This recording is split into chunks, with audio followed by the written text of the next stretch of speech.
A caneta escorregou pelo papel com um som pequeno demais para o tamanho do estrago que estava fazendo. Juliana ficou na porta do quarto mão segurando o batente, bolsa ainda no ombro, tendo chegado 20 minutos antes com um café que ninguém pediu e uma raiva que não cabia na embalagem do café, e ficou olhando para a irmã assinar uma confissão de dívida enquanto segurava o próprio filho com a outra mão. Raquel tinha 7 meses de barriga, pressão marcando 14/9 desde a noite anterior, e estava sentada na cama de hospital, inclinando o tronco sobre uma bandeja plástica coberta de papel timbrado, porque era ali que o representante do grupo Drummond tinha escolhido colocar o contrato. 8 páginas, fonte miúda. A mão direita com a caneta, a esquerda pressionando a barriga, esse gesto automático de mulher grávida quando o mundo pesa demais. Para, Juliana disse. Raquel levantou os olhos. O homem do outro lado da bandeja terno de segunda linha, pasta de couro gasta nas bordas, a postura de quem visitou esse tipo de quarto muitas vezes e sabe que vai sair com a assinatura, de um jeito ou de outro carregou a garganta. Senhora, o documento já. Não tô falando com você. Juliana atravessou o quarto, pegou o contrato da beira da bandeja e leu. Não tinha tempo para tudo, mas o suficiente. Página 3. Cláusula 8. Subparágrafo 2º. Taxa de referência mais spread variável revisável a cada 30 dias. Aviso prévio de 7 dias úteis enviado ao endereço cadastrado. O endereço cadastrado de Raquel era o apartamento que ela tinha deixado havia 7 meses. Nenhum aviso chegou. O spread tinha triplicado desde a assinatura original. Raquel não sabia disso porque ninguém tinha explicado. E o contrato usava o tipo de linguagem que parece português, mas funciona como outro idioma quando você não tem formação para ler. Ela vai assinar, Juliana disse para o representante, devolvendo o documento com uma calma que não era calma. Mas antes você me passa o nome completo e contato direto da pessoa responsável pela carteira dela dentro do Drummond. Não o atendimento geral. A pessoa que aprovou esse contrato, o homem abriu a boca. Cláusula 8. Juliana antecipou. Exige aviso prévio de 7 dias úteis no endereço cadastrado. O endereço no sistema de você está desatualizado desde o ano passado. Ela pausou. Eu posso continuar ou você prefere me passar o contato? Ele tirou um cartão do bolso. Colocou na beira da bandeja. Raquel assinou o que tinha que assinar, porque não assinar significava ação judicial, penhora e um bebê nascendo num apartamento que não seria mais dela. Quando o representante foi embora e a porta fechou, Raquel ficou olhando para o espaço na frente dela, a mão ainda em cima da barriga, e disse sem emoção específica, não precisava fazer isso, Ju. Precisava sim. Juliana dobrou o cartão e enfiou na bolsa. Descansa. Você tem pressão alta e tem um ser humano crescendo dentro de você. Eu resolvo o resto. O resto que Juliana tinha prometido resolver levou 18 horas de pesquisa e 2 cafés que esfriaram antes de ela lembrar de tomar. O grupo Drummond não era o tipo de empresa que morria de denúncia. Depois de 2 horas ela sabia isso. Depois de 12 horas tinha confirmado. Era uma holding com mais de 20 subsidiárias, 2 fundos registrados fora do país e um nome presente em São Paulo há tempo suficiente para que muita gente confundisse solidez com integridade. O patriarca, Caio Drummond, 72 anos, aparecia em publicações de negócios com a regularidade de quem sabe que visibilidade controlada é proteção. O filho, Henrique, assumiu a diretoria executiva 3 anos antes e aparecia menos mais ata de conselho, menos foto de evento, o tipo de presença que sugeria que ele preferia trabalhar a aparecer. Juliana prestou atenção no filho, porque nos registros públicos das subsidiárias havia uma linha de separação que não era óbvia, mas estava lá. O braço de crédito do grupo, o mesmo que tinha feito o contrato de Raquel, reportava formalmente a Caio, e Henrique tinha saído desse braço 18 meses antes. Migrado para reestruturação interna, uma área que na estrutura corporativa do Drummond parecia menor, mas que Juliana, com 5 anos de consultoria em empresa de médio e grande porte, reconheceu como estratégica em outro sentido. Era de lá que você via o organismo inteiro. Às 2h40 da manhã, ela encontrou a vaga. Analista sênior de reestruturação financeira, publicada 2 dias antes, contrato por projeto, alocação imediata. Alguém tinha saído com pressa suficiente para deixar um buraco que ainda estava aberto. O currículo que ela mandou às 3h18 tinha o nome Júlia Faria. As qualificações eram todas reais. Às 8h40 do dia seguinte, o telefone tocou. O lobby do prédio na Faria Lima tinha o pé direito alto, que é menos sobre conforto e mais sobre comunicar que você está entrando em terreno de outro. Juliana Júlia, ela corrigiu internamente, praticando chegou 12 minutos antes. Mapeou. Câmera no canto esquerdo com ângulo morto de uns 40 graus à direita da entrada, recepcionista verificando crachá como procedimento, não como suspeita, fluxo de elevador concentrado nos andares 12 e 13. A entrevista foi com uma mulher do RH chamada Patrícia, que fazia perguntas com a eficiência de quem tinha entrevistado muita gente naquela semana. No meio da terceira pergunta, a porta se abriu. O homem entrou, não pediu licença. Foi direto até a mesa lateral, pegou uma pasta, abriu, folheou em pé e estava saindo quando Patrícia disse: Henrique, essa é a Júlia Faria, candidata para a vaga de reestruturação. Ele parou, girou o suficiente para olhar. Juliana catalogou rápido. Cabelo curto, camisa com mangas dobradas do jeito de quem trabalha com as mãos em arquivo físico, não por estética, uma marca de esferográfica no pulso esquerdo. Olhos que não demoravam na superfície. Você trabalhou com passivo ou só com operacional? Direto, sem apresentação. Os dois, Juliana respondeu. Mas minha última consultoria foi passivo especificamente. Empresa de médio porte, mix de dívida bancária e fornecedor. 8 meses, saímos com o balanço equilibrado. 2 segundos de avaliação. Certo. Ele foi embora. Patrícia esperou a porta fechar. Segunda-feira, 8 da manhã. Juliana não perguntou como ela sabia. Tudo bem. Na segunda-feira o trabalho era real. Os relatórios das subsidiárias chegavam em lotes com inconsistências que demandavam atenção de verdade. E Juliana passou o primeiro dia com uma parte do cérebro fazendo o trabalho e a outra mapeando o ambiente. A sala de Henrique ficava no fundo do andar, porta de vidro com persiana aberta até o meio, um armário de arquivo ao lado da escada de emergência, acesso por crachá, uma sala no corredor lateral com a placa uso restrito e fechadura de combinação dupla que Juliana viu quando foi ao banheiro no fim da tarde. O analista júnior chamado Tiago parou perto da mesa dela antes de sair. Boa sorte com aquela caixa. Apontou para o canto. Ficou do gestor anterior. Henrique disse que ia verificar e nunca verificou. Se tiver alguma coisa errada lá dentro, é você que vai explicar. Juliana abriu a caixa quando o andar esvaziou. Relatórios de conciliação do ano passado. Na 13ª página do terceiro relatório, havia uma linha que não combinava com as outras. Transferência de R$ 4.200,00 para a conta da Caixa Econômica Federal, sem identificação de favorecido, classificada como ajuste operacional. O campo de destinatário estava em branco, onde todos os outros tinham CPF ou CNPJ. Ela olhou para o número por alguns segundos, fotografou mentalmente, fechou o relatório. No elevador de volta para casa, Henrique estava lá. Desceram os 12 andares em silêncio. Quando as portas abriram no lobby e ela caminhou em direção à saída, a voz dele veio de trás. Você lê relatório como alguém que já sabe o que está procurando. Ela parou, girou. Ele estava indo para o outro lado sem esperar resposta, como se tivesse dito isso mais para si mesmo do que para ela. Juliana ficou parada no meio do lobby por 3 segundos exatos. Depois saiu e ligou para Adriana no caminho para o metrô. O contrato de fornecedor que ninguém no andar tinha conseguido resolver em 3 semanas estava na caixa de entrada dela na manhã de terça-feira, encaminhado por Henrique com uma nota de 3 palavras.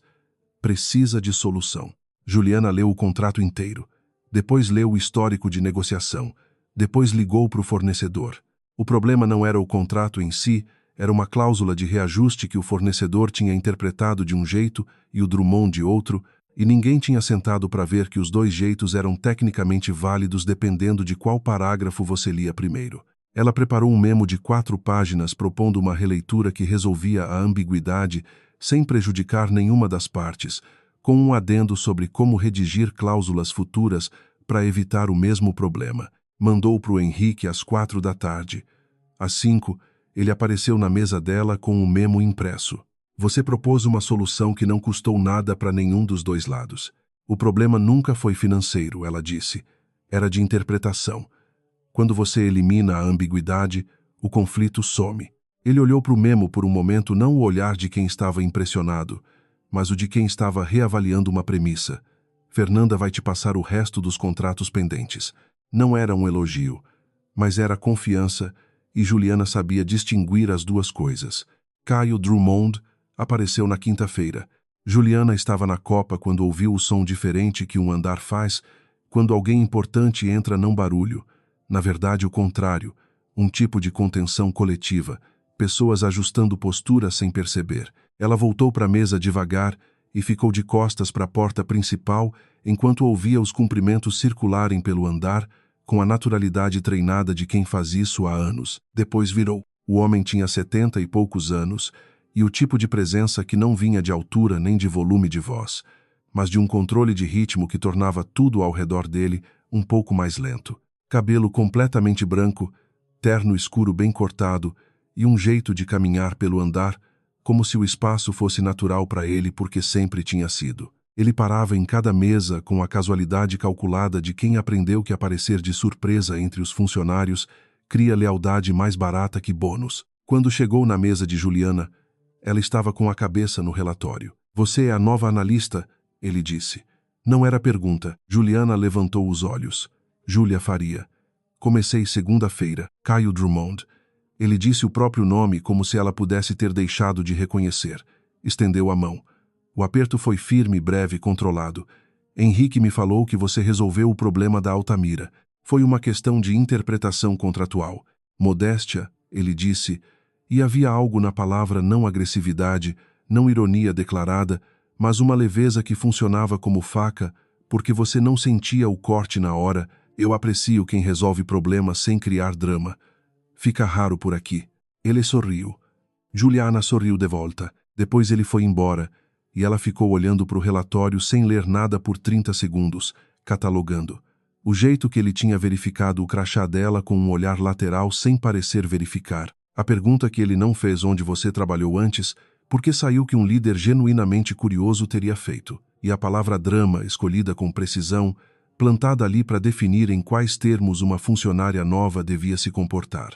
Caio Drummond não era um homem descuidado. Ela ia precisar ser mais rápida. A sala com a placa uso restrito não era arquivo de documentação padrão.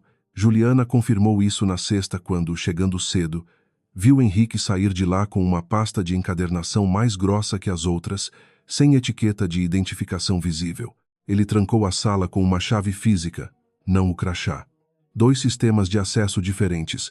À tarde, com o andar parcialmente vazio, ela foi até o corredor lateral, com uma pilha de pastas na mão como cobertura. Ficou perto o suficiente para ver o modelo da fechadura. Caba mais 0700, eletrônica, com possibilidade de código duplo. Código duplo significava código principal mais código auxiliar que desbloqueava funções específicas. O código auxiliar desse modelo ficava documentado no registro de instalação, arquivado no setor de Facilities. O setor de Facilities era no 2º andar. Juliana fez uma anotação mental e voltou para a mesa. Adriana ligou na sexta à noite, quando Juliana estava no metrô. Adriana Vaz tinha sido a pessoa que colocara o grupo Drummond na mira de Juliana não como empresa para trabalhar, mas como problema a ser resolvido. Dissera que era consultora de compliance que tinha visto de perto os contratos de crédito predatório do Drummond. Tinha fornecido os documentos iniciais sobre o caso de Raquel.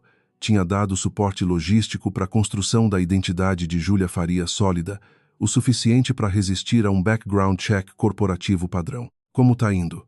Adriana perguntou. O tom dela tinha aquele calor de colega próxima que Juliana recebia como dado, não como afeto. Progresso, Juliana disse. Identifiquei o mecanismo de acesso. Preciso de mais uma semana para conseguir o código auxiliar. Uma semana. Uma pausa breve. É que os ativos vão estar prontos logo, né? Melhor a gente não deixar esticar muito. Juliana segurou o celular mais firme. Ativos. Era uma palavra estranha para usar no contexto de expor um esquema de crédito predatório. Você expõe documentos, você consegue evidências, você processa. Ativos era vocabulário de aquisição. Vou te dar retorno na semana que vem, Juliana disse. E desligou antes que Adriana perguntasse mais alguma coisa. Ficou olhando para o reflexo do próprio rosto na vidraça do metrô enquanto a palavra circulava. Ativos. Prontos. Mas ela estava pensando em Raquel, no código auxiliar, no prazo. A fala de Adriana entrou e foi arquivada num cômodo dos fundos, como arquivo que você fecha, mas não apaga. A reunião que Caio convocou para a semana seguinte não constava na agenda oficial do grupo. Juliana descobriu pela conversa que Tiago teve com Fernanda na tarde de sexta, baixo o suficiente para não ser endereçada a ela, mas alto o suficiente para ser ouvida. Algo sobre venda de subsidiária, aprovação antes do trimestre fechar, o pessoal do jurídico vai trabalhar no fim de semana. Juliana digitou no sistema de controle de documentos ao qual tinha acesso como analista Drummond Crédito Participações, a subsidiária responsável pelos contratos de crédito pessoal, incluindo o de Raquel. A subsidiária estava listada como em processo de cessão desde a semana anterior, cessão antes do fechamento trimestral. Auditoria externa prevista para o mês seguinte. Se a subsidiária mudasse de controle antes da auditoria, os registros dos contratos iam para o novo controlador. Os registros das vítimas iam junto. E numa sessão bem estruturada com os documentos certos, seria muito mais difícil rastrear quem tinha aprovado o quê, quando, com qual orientação. Caio Drummond estava tentando apagar o rastro antes que alguém chegasse para procurar. Juliana fechou a tela, olhou para o relógio 17h42 e começou a calcular. Não era uma semana. Era menos. A sexta-feira não deveria ter terminado daquele jeito. O plano era simples. Ficar até mais tarde para passar pelos arquivos de facilities que ela precisava antes do fim de semana, antes da reunião de segunda-feira que ia fechar a subsidiária. Mas Henrique tinha ficado também.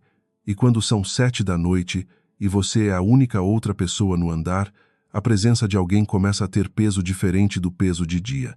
Eles estavam na mesa grande de reunião com os documentos das subsidiárias espalhados entre os dois, ela mapeando estrutura de capital, ele revisando os contratos de fornecedor pendentes, e havia um silêncio de trabalho entre eles que Juliana tinha aprendido a reconhecer como o tipo de conforto que surge entre pessoas que trabalham do mesmo jeito, sem precisar preencher o vazio com conversa. Foi aí que ela errou. Não foi um descuido de identidade. Foi um descuido de assunto à linha mais fina, a que você não vê até já ter cruzado. Você já se deparou com contratos de crédito com spread variável sem aviso de reajuste? Ela perguntou, sem levantar os olhos do papel. Tinha começado como pergunta técnica genuína, parte de um raciocínio que estava fazendo. Já. A voz de Henrique foi direta, sem pausa. E o que você faz quando descobre que o cliente não recebeu o aviso porque o endereço no sistema está desatualizado? Ele parou de escrever. Ela só percebeu porque o som parou. Você está perguntando no geral ou sobre um caso específico? No geral, ela disse. Mas o no geral saiu um segundo tarde demais. Henrique colocou a caneta na mesa. Não bruscamente, com cuidado, do jeito de quem está precisando decidir o que fazer com as mãos enquanto organiza o que vai dizer. Uma pessoa próxima, ele disse. Não era pergunta, era confirmação. Juliana levantou os olhos, e havia algo no rosto de Henrique que não era o que ela esperava. Não era constrangimento nem frieza defensiva. Era raiva, o tipo que não vai para fora porque já percorreu tanto caminho interno que ficou comprimida, e ficou mais perigosa por causa disso. Eu passei 2 anos tentando reestruturar a operação de crédito por dentro, ele disse, baixo, como alguém continuando uma conversa que só existia na própria cabeça. Saí de lá porque fui devolvido para a reestruturação quando ficou claro que eu estava fazendo perguntas demais. E mesmo assim, depois que eu saí, teve gente que assinou o contrato. Tem gente que ele parou, ficou olhando para o documento na frente dele sem ler. Tem gente que está pagando o preço de uma decisão que eu não tomei, mas que não consegui impedir. A sala ficou em silêncio por um momento comprido. Juliana ficou olhando para o rosto de Henrique e sentiu algo se ajustar dentro da teoria que ela tinha construído sobre ele. Como quando você olha para um mapa e percebe que traçou a escala errada, não o destino, não a rota, mas a proporção das distâncias entre as coisas. Ela ia dizer alguma coisa quando o celular vibrou. Hospital. São Paulo. O número do andar de Raquel. Raquel estava com pressão de 16/9. Não era emergência imediata, mas a médica queria monitoramento contínuo e queria Juliana lá porque Raquel estava inquieta, e inquietação com pressão alta nesse estágio não era o que queriam. Vai, Henrique disse, antes que ela terminasse de organizar a bolsa. Ele já estava com os documentos empilhados de volta. Os arquivos ficam para segunda de manhã. Vai. Juliana foi. No hospital, Raquel estava deitada com o monitor no braço e aquela expressão de quem controla a respiração de propósito, inspiração lenta porque alguém ensinou que ajuda e ela está tentando acreditar. Juliana ficou 2 horas. Conversou sobre coisa nenhuma relevante. Uma série que Raquel tinha tentado assistir, um nome de bebê que ela ainda não tinha decidido. Quando Raquel adormeceu às 10h30, Juliana esperou mais 15 minutos só para ter certeza que o sono era calmo. Depois saiu. E ao invés de ir para casa, voltou para o escritório. Não era ali que ela tinha planejado conseguir o código de facilities, ela precisava do 2º andar para isso. Mas quando chegou no 13º com o crachá e o andar estava vazio e escuro à exceção das luzes de emergência, ela fez um desvio. A mesa de Henrique tinha uma gaveta lateral com trava simples, o tipo que existe para organização, não para segurança. Qualquer pessoa com um clipe de papel abriria em 30 segundos. Juliana usou a chave reserva etiquetada no painel de chaves do corredor do andar, porque sistemas de segurança corporativos quase sempre têm redundâncias físicas em locais que parecem acessíveis demais para serem relevantes. A gaveta tinha o que você esperaria: canetas, um carregador antigo, 2 post-its empilhados, e colada com fita durex na face inferior, uma chave pequena de metal como uma etiqueta manuscrita, 714B. Juliana ficou olhando para a chave. Não era o código de facilities. Era uma chave física, o tipo que abre um segundo mecanismo num cofre com travamento duplo. A caba mais 0700 na sala de uso restrito tinha receptáculo de chave mecânica, além da combinação eletrônica. Ela estava fotografando mentalmente a posição quando ouviu o elevador. Não havia razão lógica para ninguém estar subindo às 11h30 da noite num andar que fechava às 18h. Juliana devolveu a chave, fechou a gaveta e estava de volta à mesa dela com um relatório aberto na frente quando a porta do andar se abriu. Henrique ficou parado na entrada por um segundo. Viu a luz da mesa dela. Veio até lá. Você voltou. Precisava fechar os números do relatório antes de segunda. Ela levantou a caneta. A pessoa que ligou tá bem? Pressão caiu um pouco. Fica de monitoramento. Fico feliz. Ela pausou. Por que você voltou? Henrique foi até a janela do andar. São Paulo às 11 da noite tinha aquela iluminação laranja e branca que parecia cidade de outro planeta quando você olhava de cima. Ele ficou de costas por alguns segundos, os 2 mãos no bolso, a postura de alguém que sabe que o apartamento vazio também não tinha respostas. Tem uma pessoa dentro dessa empresa que eu estou acompanhando há 6 meses, ele disse. Contrato por contrato, transferência por transferência. O dossiê está quase completo. Semana que vem, talvez. Ele girou para ela. Eu não precisava voltar ao escritório, mas tem horas que você fica em casa sabendo que está faltando uma peça e não consegue identificar qual. Juliana não disse nada. Desculpa, ele disse, com a voz de quem não pede desculpa com frequência. Não era assunto seu. Não, ela disse. Mas obrigada por falar assim mesmo. Henrique pegou a pasta sem etiqueta que tinha na mesa e olhou para ela não do mesmo jeito que olhava para contratos, mas do jeito que você olha para alguém quando não tem certeza se o que está sentindo é confiança ou o começo de um erro. Depois foi embora. Juliana ficou na mesa até 00:30.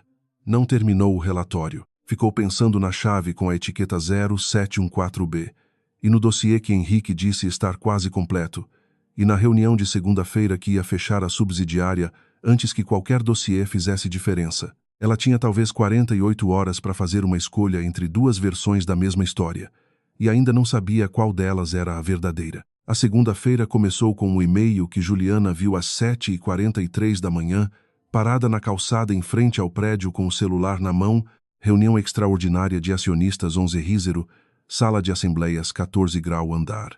Presença obrigatória. Todos os diretores, conselheiros e acionistas com participação acima de 5%. Pauta: aprovação de sessão de controle Drummond Crédito Participações. 11 da manhã. Eram 7h43, 3 horas e 17 minutos. Juliana entrou no prédio, foi direto para o elevador e apertou o botão do 2º andar. O setor de facilities ocupava metade do 2º andar com a ausência de estética que lugares puramente funcionais têm tubulação à vista, cheiro de impressão industrial. A responsável era uma mulher chamada Vera, que chegava às 7h30 porque o sistema de climatização do prédio precisava de verificação diária às 8h. Juliana tinha conversado com Vera brevemente 2 vezes. Você veio tão cedo, Vera disse, sem tirar os olhos do monitor. Henrique pediu para verificar o registro de instalação da fechadura do corredor restrito do 13º. Auditoria de segurança física. Ela pausou. Você tem isso no sistema de facilities? Vera digitou. Caba, mas 0700, instalada em março do ano passado. Aqui, registro completo. Ela girou o monitor. Quer que eu imprima? Só preciso do código auxiliar. Estava ali, no campo código de acesso secundário. 7741. Obrigada, Vera. Pode deixar. Vera já tinha girado o monitor de volta. Fecha a porta na saída. No 13º andar, o silêncio das 8 da manhã era diferente do silêncio da madrugada. Era o silêncio de antes do dia começar, antes das pessoas chegarem, antes de tudo o que ia acontecer. Juliana trabalhou com a luz de emergência e a lanterna do celular. A sala de uso restrito abriu com a combinação 7740 e mais a chave física 0714B. Um clique duplo, mecânico e eletrônico simultaneamente, e a porta cedeu. Por dentro havia um armário de arquivo de aço-chave convencional aberta. Ela notou. Henrique tinha saído com pressa na cesta e dentro, pastas organizadas em seções separadas por divisórias coloridas. Seção azul com etiqueta impressa. Drummond Crédito Participações Contratos e Aprovações. Seção vermelha. Assessoria Jurídica Pareceres Internos. E uma seção sem cor, divisória simples, sem etiqueta impressa, apenas uma letra manuscrita com a caneta preta familiar, Hou-Fei. Juliana foi para a seção azul primeiro. Fotografou o que precisava. Contratos com cláusulas de spread variável, memos internos discutindo flexibilidade de aviso prévio, uma planilha com projeção de receita por aumento de spread que mostrava nas colunas de análise, com a frieza de quem coloca num Excel o que não devia ser posto em lugar nenhum, que a diretoria sabia que parte dos clientes não receberia notificação por causa dos endereços desatualizados e tinha projetado receita baseada nisso. Não era negligência, era estratégia documentada. 18 minutos. Ela fotografou tudo, depois abriu a seção H. A pasta do topo tinha uma lista.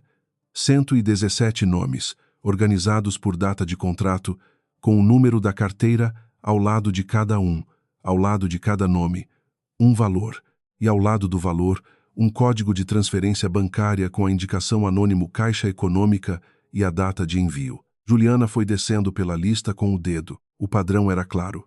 Eram os clientes cujos contratos tinham irregularidade de aviso, as mesmas irregularidades que os memos da seção azul indicavam como estratégia.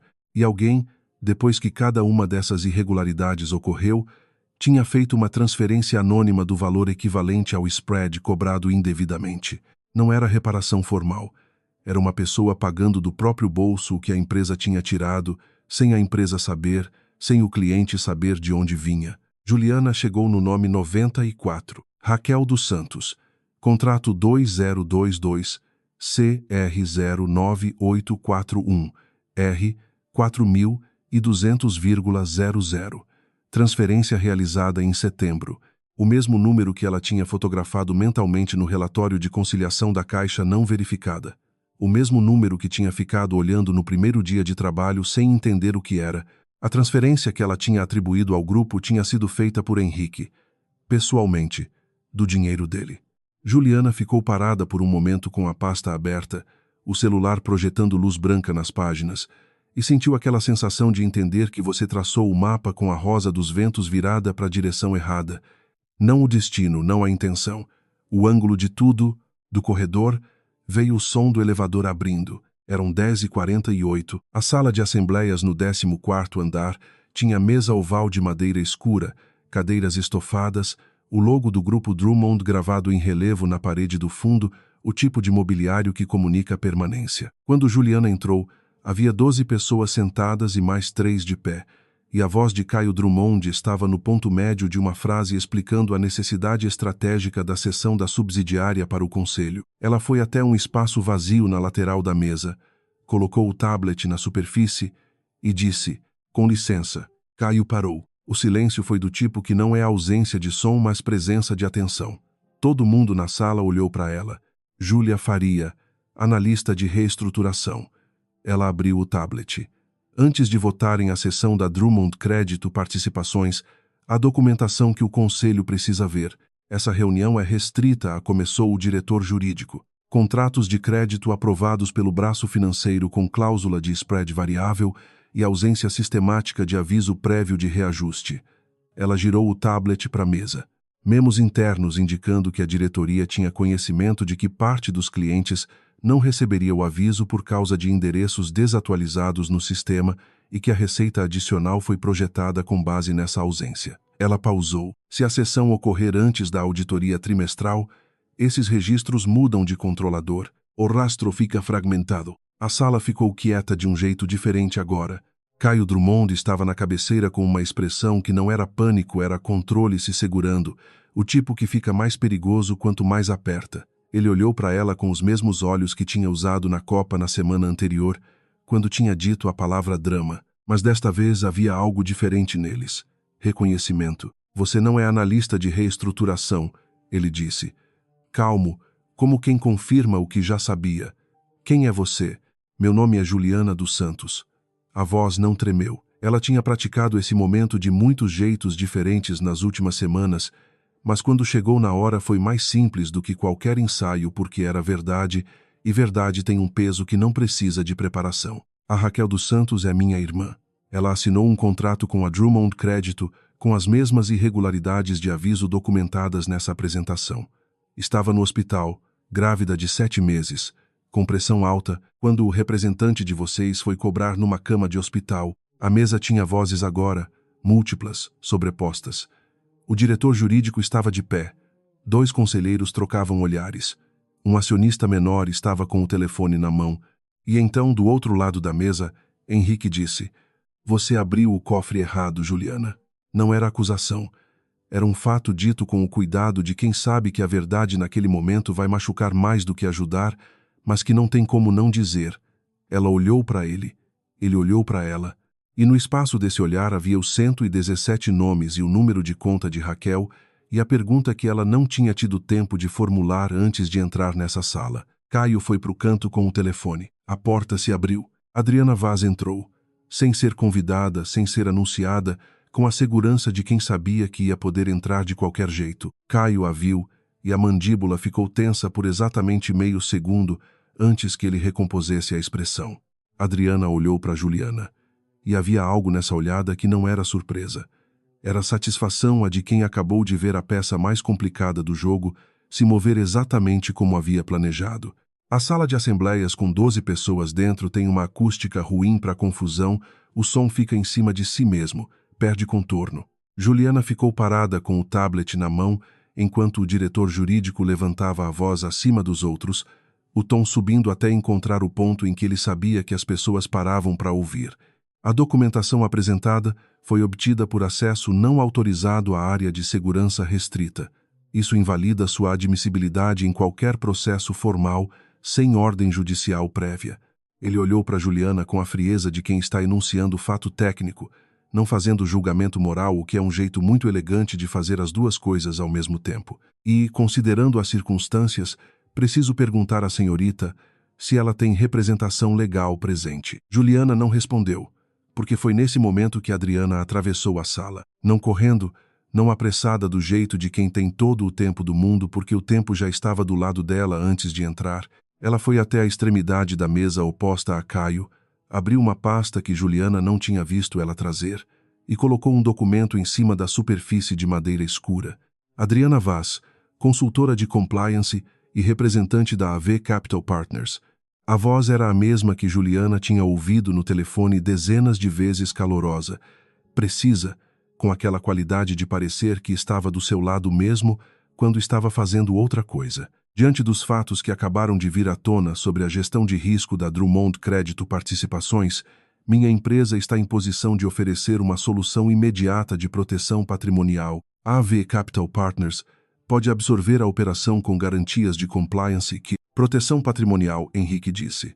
Todos olharam para ele.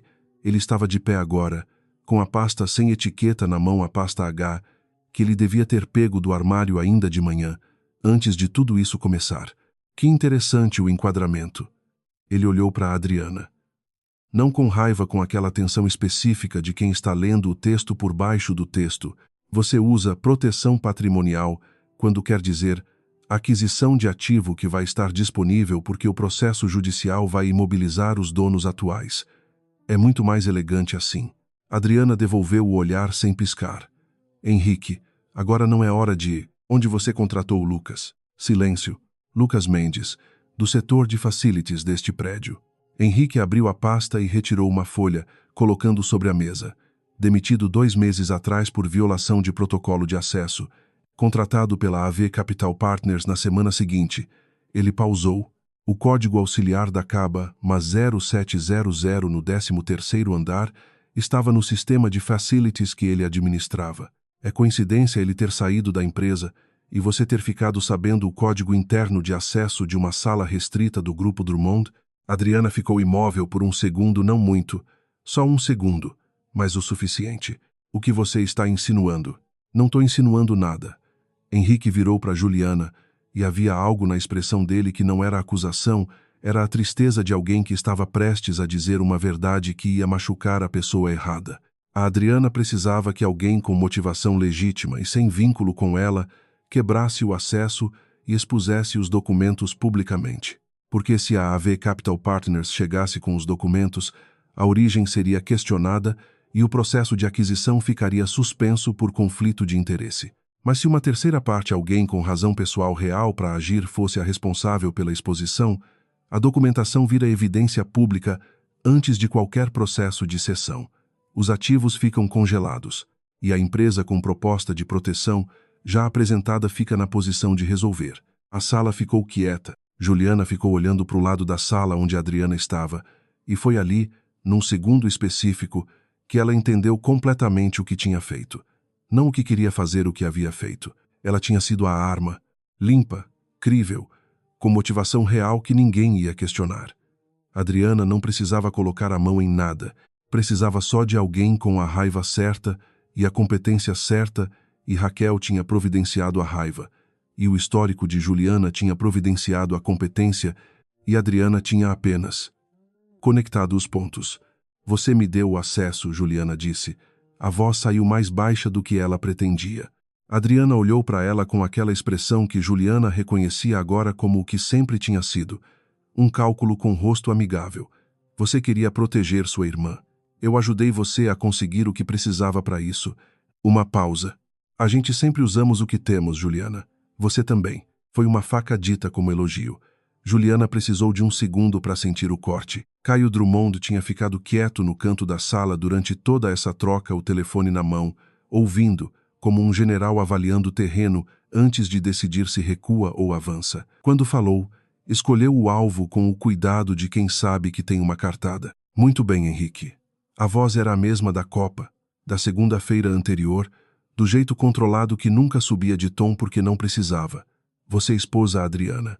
Ótimo, mas talvez você queira explicar para o conselho o que são essas 117 transferências anônimas registradas na pasta que você mesmo organizou. Ele pausou, e o silêncio que ele construiu antes da próxima frase foi o tipo que custa anos de prática. Transferências não autorizadas usando estrutura da empresa. Fica difícil alguém da família Drummond apontar dedo quando as próprias mãos não estão completamente limpas, não é? 2 conselheiros olharam para Henrique. Henrique ficou olhando para o pai por um momento, não o olhar de filho, não o olhar de executivo, mas o olhar de alguém que já tomou uma decisão há tempo e está apenas aguardando o momento de dizer isso em voz alta. As transferências foram feitas com recursos meus.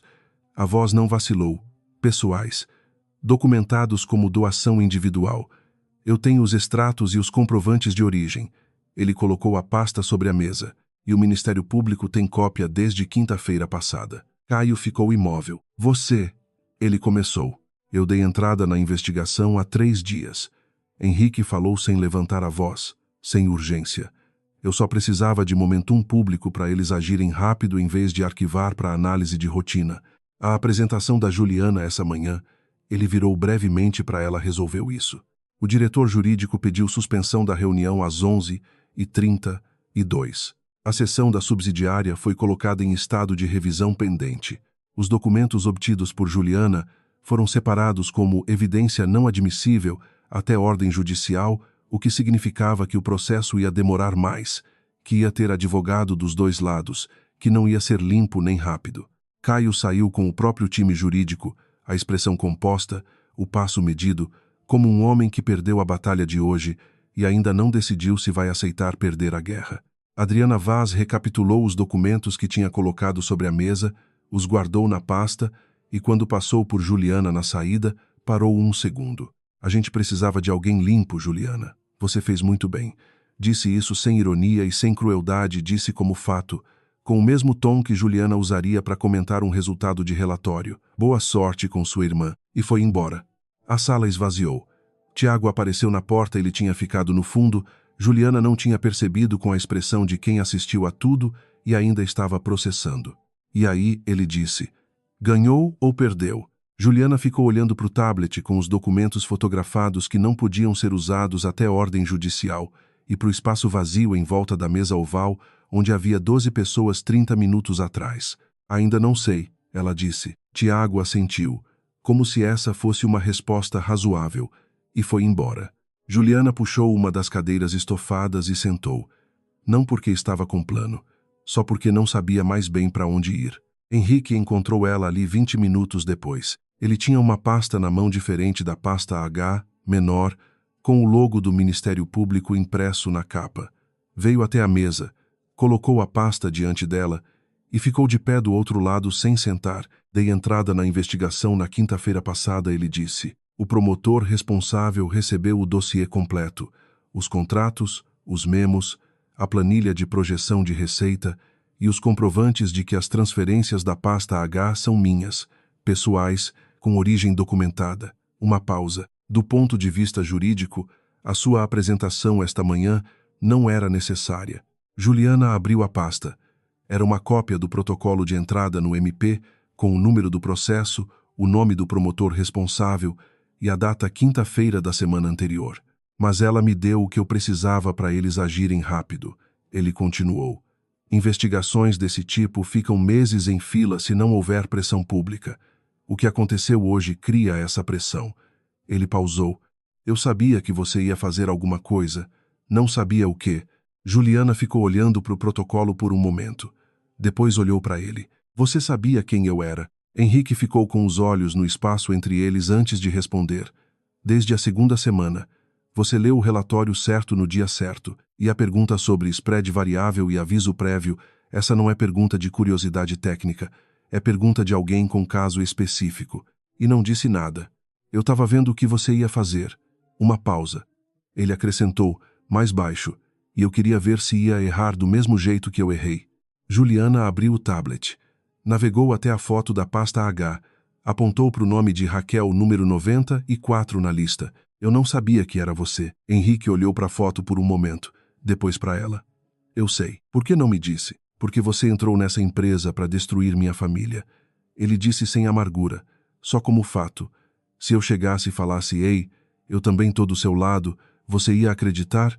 Juliana não respondeu, porque a resposta era não, e os dois sabiam. Ele girou a cadeira perto dela e sentou, não do lado oposto da mesa do lado dela, a 2 lugares de distância, perto o suficiente para conversa, longe o suficiente para que ela sentisse que era uma escolha dele, não uma imposição. A Raquel tá bem?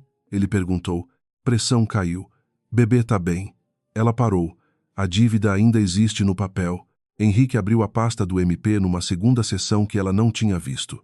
Uma carta do promotor, datada de 2 dias atrás.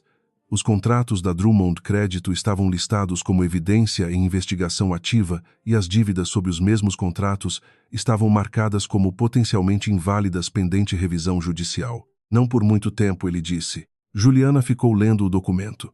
Havia um peso específico em ler aquilo, não euforia, não alívio, mas o peso de algo que chegou cedo demais e tarde demais ao mesmo tempo, do jeito que justiça costuma chegar.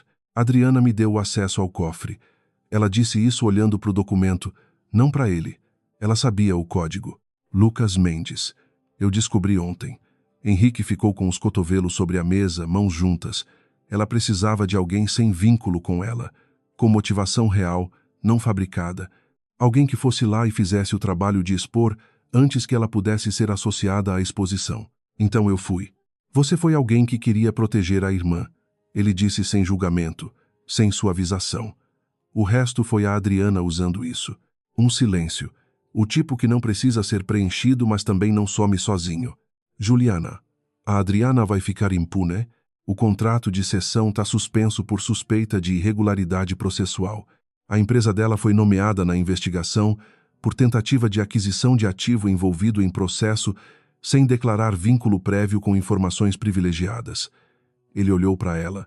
Não vai ficar impune. Só vai demorar mais do que você quer. Outro silêncio. No cofre tinha uma carta. Juliana disse. Você viu? Henrique ficou quieto por um segundo. Nos músculos do rosto, um ajuste pequeno, do tipo que não é para ser visto. Vi. Era para você. Era... Ela não perguntou o que estava escrito. Ele não disse. Mas o jeito que ele disse era com aquele peso específico de quem lê uma coisa que não muda o passado, mas muda como você carrega o passado dali para frente. Era informação suficiente. Henrique ficou olhando para o tablet com a foto da lista de Raquel por um momento. Depois colocou a pasta do MP de volta sobre a mesa. Fernanda vai precisar de alguém para revisar os contratos pendentes de reestruturação quando isso tudo assentar, ele disse. Tom de trabalho, tom de relatório, mas Juliana tinha aprendido a ler o que ficava embaixo desse tom. São pelo menos 3 meses de trabalho, talvez mais dependendo de como o processo avançar. Ela ficou olhando para ele. Se você quiser, ele disse, a vaga é real. Sempre foi. Era a linguagem de amor de alguém que vive em números e documentos. Eu te vejo, eu confio em você, eu quero você perto. Dita como oferta de trabalho porque era a única forma que ele sabia usar que não parecia invasiva. Juliana ficou olhando para o crachá que estava no bolso Júlia Faria, com a foto dela mas outro nome. O crachá vai ter que ser refeito de qualquer jeito. Vai. Ele levantou da cadeira, pegou a pasta do MP. O café aqui é horrível, por sinal, mas tem uma padaria na esquina que abre às 7. O pão de queijo é decente. Ela ficou olhando para ele. Eu chego às 8. Eu sei, ele disse. E foi exatamente isso. Não um abraço, não uma confissão em voz alta. Apenas eu sei as mesmas palavras que ela tinha dito a ele 1 hora antes, mas num registro completamente diferente. O registro de alguém que esperou o suficiente para saber quem você é antes de dizer que quer estar perto. O Ministério Público notificou formalmente Caio Drummond 11 dias depois da reunião extraordinária. A sessão da Drummond Crédito Participações foi suspensa por prazo indeterminado. A AV Capital Partners e Adriana Vaz foram incluídas na investigação por tentativa de aquisição de ativo envolvido em processo judicial sem declaração de vínculo prévio com informações privilegiadas. O Lucas do Facilities deu depoimento na segunda semana. Dos 117 nomes na pasta H, 89 tiveram as dívidas remanescentes anuladas num acordo judicial firmado 6 meses depois, quando o MP e a defesa chegaram num entendimento que evitava julgamento longo em troca de admissão parcial e reparação. O nome de Raquel dos Santos estava entre os primeiros 20 a serem processados. O filho nasceu numa terça-feira de manhã em maio, saudável, com a pressão arterial da mãe num número normal pela primeira vez em 2 meses. Juliana estava lá não na sala de parto, no corredor, do mesmo jeito que tinha ficado na porta do quarto de hospital meses antes, mas desta vez sem uma raiva que não cabia em embalagem nenhuma. Desta vez só com o peso específico de estar presente quando algo termina e algo começa ao mesmo tempo. A carta que Caio tinha escrito para Henrique, guardado no cofre, tinha 2 páginas e meia. Ele escrevia que sabia, desde o começo, que a operação de crédito tinha problemas, que tinha se convencido de que estava dentro do que a lei permitia, que a lei era vaga o suficiente para isso ser verdade numa leitura e mentira noutra. Escrevia que sabia há mais de 1 ano que Henrique estava fazendo as transferências e que nunca tinha dito nada porque dizer alguma coisa exigiria reconhecer o que tornava as transferências necessárias. A última frase era: eu sabia o que estava fazendo. Nunca soube como parar. A carta foi incluída no processo do MP por solicitação do próprio Henrique. Era talvez a única coisa completamente honesta que Caio Drummond tinha escrito em 20 anos. E Henrique achou que ela merecia algum tipo de registro, não para punir mais, mas porque verdade guardada em cofre não é verdade. É só papel esperando alguém com coragem de abrir a porta. Juliana chegou às 8 na segunda semana de junho. O crachá novo tinha o nome certo, a foto dela e a função, analista sênior de reestruturação. O café da copa continuava ruim. O pão de queijo da padaria na esquina continuava decente. E quando ela entrou no elevador com a pilha de relatórios, e Henrique estava lá, nenhum dos dois disse nada no caminho subindo, mas era o silêncio de trabalho, o tipo que não precisa de conversa, porque as pessoas já sabem o que as palavras iriam dizer.